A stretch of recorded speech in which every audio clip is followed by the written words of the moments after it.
क्या आप जानते हैं कि स्टार जिमनी यानी बुर्ज जोज़ा के हामिल वालिदैन किस तरह के होते हैं? नहीं तो हम बताते हैं। जोज़ा वालिदैन अपनी तमाम तर कोताहियों के बावजूद अपनी औलाद को बेहद अजीज़ रखने वाले होते हैं, बेजा प्यार करने वाले और बच्चों पर बेजा पाबंदियों से गुरेज करने वाले। बच्चों को डांट डपट नहीं करते। जोज़ा माँ की गिरफ्त अपने बच्चों पर ज़्यादा मजबूत होती है।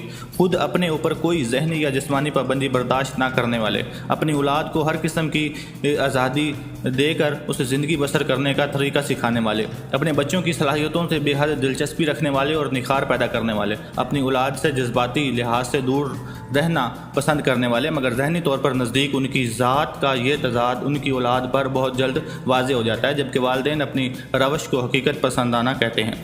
घर को पुरसकून रखकर बच्चों की तालीम व तरबियत के कायल, बच्चों से कम तर मफाद परस्त और जज्बों के साथ ताल्लुक़ बरकरार रखने वाले होते हैं।